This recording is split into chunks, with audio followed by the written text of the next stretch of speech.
नमस्कार दोस्तों, स्वागत है आपका स्टडी सेंटर यूट्यूब चैनल में। आज हम संख्या पद्धति अर्थात नंबर सिस्टम में जितने भी टाइप्स के नंबर बनते हैं उन सभी पर बात करेंगे। और दोस्तों आज हम संख्या पद्धति को बिल्कुल बेसिक से सीखेंगे। और दोस्तों आज का वीडियो नंबर सिस्टम का निचोड़ है, तो दोस्तों कृपया वीडियो को बिना स्किप किए अंत तक जरूर देखिए। चलिए शुरू करते हैं। संख्या पद्धति नंबर सिस्टम में सबसे पहले आता है प्राकृतिक संख्याएँ, नेचुरल नंबर्स। इसकी परिभाषा है वस्तुओं को गिनने के लिए जिन संख्याओं का प्रयोग किया जाता है उन्हें प्राकृतिक संख्याएं कहते हैं। अर्थात गिनती की संख्याओं को हम प्राकृतिक संख्या कहते हैं। जैसे 1 2 3 4 5 6 7 8 9 10 11 12 डॉट डॉट डॉट डॉट ये अनंत तक जाएगा। इन संख्याओं को प्राकृतिक संख्याएं कहते हैं। चलिए देखते हैं अगला पॉइंट। दूसरा है पूर्ण संख्याएं, होल नंबर्स। इसकी परिभाषा है प्राकृतिक संख्याओं में शून्य को सम्मिलित करने पर जो संख्याएं प्राप्त होती है उन्हें पूर्ण संख्याएं कहते हैं। एग्जाम्पल के तौर पे जैसे 0 1 2 3 4 5 6 7 8 9 10 11 12 डॉट डॉट डॉट डॉट ये भी अनंत तक जाएगा। इन संख्याओं को हम पूर्ण संख्याएं कहते हैं। प्राकृतिक संख्याओं और पूर्ण संख्याओं में बस एक ही अंतर है। प्राकृतिक संख्याओं की शुरुआत 1 से होती है। 1 2 3 4 5 6 7 8 9 10 डॉट डॉट डॉट डॉट अनंत, इसको आपको याद रखना है। और पूर्ण संख्याओं की शुरुआत 0 से होती है। 0 1 2 3 4 5 6 7 8 9 10 11 12 डॉट डॉट डॉट डॉट अनंत, इसको भी आपको याद रखना है। तो इन दोनों को आपको याद रखना है। चलिए देखते हैं अगला पॉइंट। तीसरा है पूर्णांक संख्याएं, इंटीजर नंबर्स। इसकी परिभाषा है प्राकृतिक संख्याओं में शून्य एवं ऋणात्मक संख्याओं को सम्मिलित करने पर जो संख्याएं प्राप्त होती है उन्हें पूर्णांक संख्याएं कहते हैं। एग्जाम्पल के तौर पे जैसे -3 -2 -1 0 1 2 3 4 5 6 7 8 9 10 डॉट डॉट डॉट डॉट ये भी अनंत तक जाएगा। और ऐसा नहीं है कि इसकी शुरुआत -3 से ही हुई है।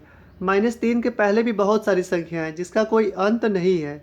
जैसे -5 -6 -10 -100 -1000 डॉट डॉट डॉट डॉट आदि, इसकी शुरुआत भी अनंत से ही हुई है। जिसमें 1 2 3 4 5 6 7 8 9 10 11 12 आदि संख्याओं को धनात्मक पूर्णांक संख्याएं कहते हैं। और -1 -2 -3 -4 -5 -6 डॉट डॉट डॉट डॉट आदि संख्याओं को ऋणात्मक पूर्णांक संख्याएं कहते हैं। और शून्य अर्थात 0 न तो धनात्मक पूर्णांक संख्या है और न ही ऋणात्मक पूर्णांक संख्या है। आशा करता हूँ दोस्तों कि आप मेरी बातों को समझ रहे होंगे। चलिए देखते हैं अगला पॉइंट। चौथा है सम संख्याएं, इवन नंबर्स। इसकी परिभाषा है वे संख्याएं जो 2 से पूर्णतः विभाजित होती है उन्हें सम संख्याएं कहते हैं। या वे संख्याएं जिसमें 2 से पूरा पूरा भाग चल जाए, या वे संख्याएं जो 2 से पूरा पूरा कट जाए उन्हें सम संख्याएं कहते हैं। एग्जाम्पल के तौर पे जैसे 2 4 6 8 10 12 14 16 डॉट डॉट डॉट डॉट ये भी अनंत तक जाएगा।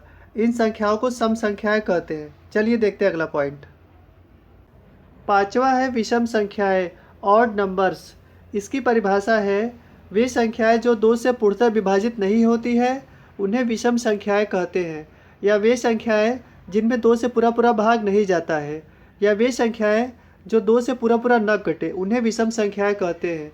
एग्जाम्पल के तौर पे जैसे 1 3 5 7 9 11 13 15 17 डॉट डॉट डॉट डॉट आदि ये भी अनंत तक जाएगा। इन संख्याओं को विषम संख्याएं कहते हैं। चलिए देखते हैं अगला पॉइंट।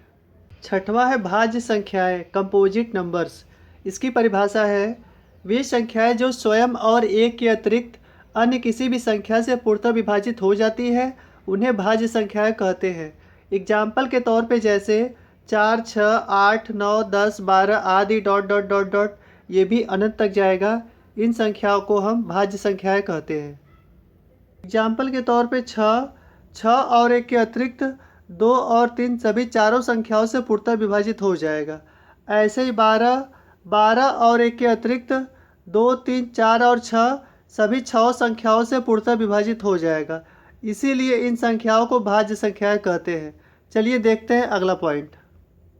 सातवां है अभाज्य संख्याएं, प्राइम नंबर्स।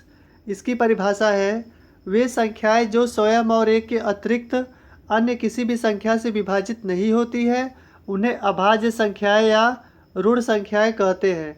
एग्जाम्पल के तौर पे जैसे 2 3 5 7 11 13 17 डॉट डॉट डॉट डॉट ये भी अनंत तक जाएगा।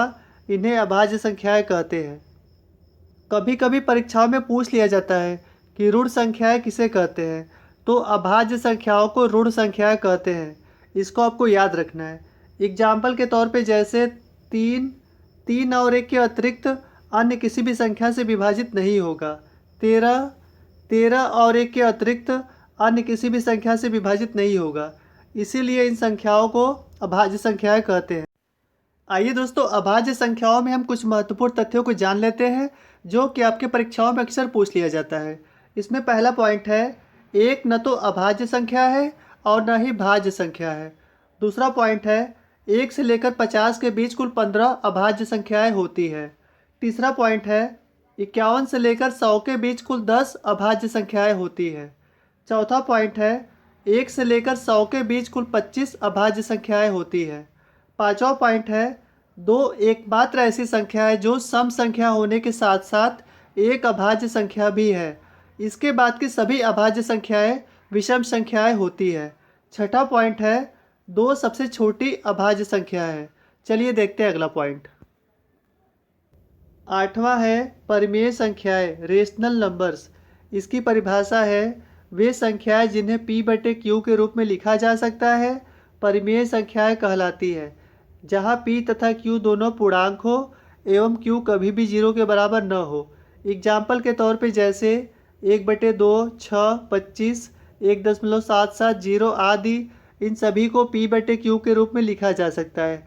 इसीलिए इन्हें परिमेय संख्याएं कहते हैं। चलिए देखते हैं अगला पॉइंट।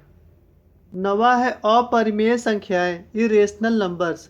इसकी परिभाषा है, वे संख्याएं जिन्हें p/q के रूप में नहीं लिखा जा सकता है अपरिमेय संख्याएं कहलाती हैं, जहां p तथा q दोनों पूर्णांक हो एवं q कभी भी 0 के बराबर न हो। एग्जाम्पल के तौर पे जैसे √2, √5, √7, 5 + √2, 5 की घात 1/3, पाई आदि, इन सभी को p/q के रूप में नहीं लिखा जा सकता, इसीलिए इन्हें अपरिमेय संख्याएं कहलाती है। छोटा सा नोट है, पाई एक अपरिमेय संख्या है।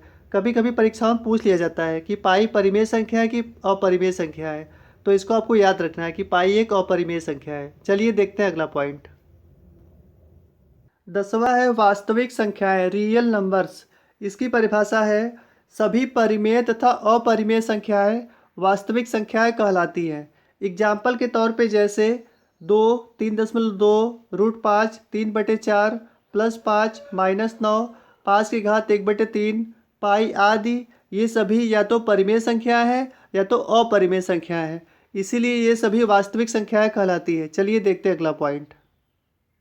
11वां है काल्पनिक संख्याएं, इमेजिनरी नंबर्स। इसकी परिभाषा है, ऋणात्मक संख्याओं का वर्गमूल लेने पर जो संख्याएं बनती हैं उन्हें काल्पनिक संख्याएं कहते हैं। एग्जाम्पल के तौर पे जैसे √-3, √-7 आदि, ये सभी काल्पनिक संख्याएं हैं। चलिए देखते हैं अगला पॉइंट। 12वां है सह अभाज्य संख्याएं, को प्राइम नंबर्स। इसकी परिभाषा है, जब 2 या 2 से अधिक संख्याओं के समूह में कोई भी उभयनिष्ठ गुणनखंड न हो अथवा जिसका महत्तम समापवर्तक HCF 1 हो, वे सह अभाज्य संख्याएं कहलाती है। एग्जाम्पल के तौर पे जैसे 4 और 9 हो गया, 8 और 21 हो गया, और 8, 9, 12 आदि हो गया। ये सभी सह अभाज्य संख्याएं कहलाती है। एग्जाम्पल के तौर पे 4 और 9 को लेने पर 4 का गुणनखंड बराबर 2 × 2 × 1 और 9 का गुणनखंड बराबर 3 × 3 × 1। इन दोनों संख्याओं में 1 के अतिरिक्त अन्य कोई भी उभयनिष्ठ गुणनखंड नहीं है, अर्थात इन दोनों संख्याओं का मौसा या HCF 1 है। अतः ये दोनों संख्याएं सह अभाज्य संख्याएं हैं। ऐसे ही 8, 9 और 12 को लेने पर 8 का गुणनखंड बराबर 2 × 2 × 2 × 1, 9 का गुणनखंड बराबर 3 × 3 × 1 और 12 का गुणनखंड बराबर 2 × 2 × 3 × 1। इन तीनों संख्याओं में 1 के अतिरिक्त अन्य कोई भी उभयनिष्ठ गुणनखंड नहीं है, अर्थात इन तीनों संख्याओं का मौसा या HCF 1 है। अतः ये संख्याएं भी सहअभाज्य संख्याएं हैं। दोस्तों, आशा करता हूँ कि आप मेरी बातों को अच्छी तरह समझ रहे होंगे। चलिए देखते हैं अगला पॉइंट। 13वां है युग्म अभाज्य संख्याएं, पेयर प्राइम नंबर्स। इसकी परिभाषा है, ऐसी अभाज्य संख्याएं जिनके बीच का अंतर 2 हो, युग्म अभाज्य संख्याएं कहलाती हैं। एग्जाम्पल के तौर पे जैसे 3, 5, 11, 13 आदि, ये सभी युग्म अभाज्य संख्याएं कहलाती है। एग्जाम्पल के तौर पे 3 और 5 के युग्म को लेने पर 5 में से 3 को घटाने पर 2 बचेगा, इसीलिए यह एक युग्म अभाज्य संख्या है। ऐसे ही 11 और 13 के युग्म को लेने पर 13 में से 11 को घटाने पर 2 बचेगा, इसीलिए यह भी एक युग्म अभाज्य संख्या है। साथियों, अगर आपकी कोई क्वेरी है या अगर आपको कुछ और जानना है तो कृपया कमेंट बॉक्स में ज़रूर बताइए, और अगर आपको वीडियो अच्छा लगा हो तो कृपया इसको लाइक शेयर सब्सक्राइब जरूर करिए। मिलते हैं नेक्स्ट वीडियो में। जय हिंद।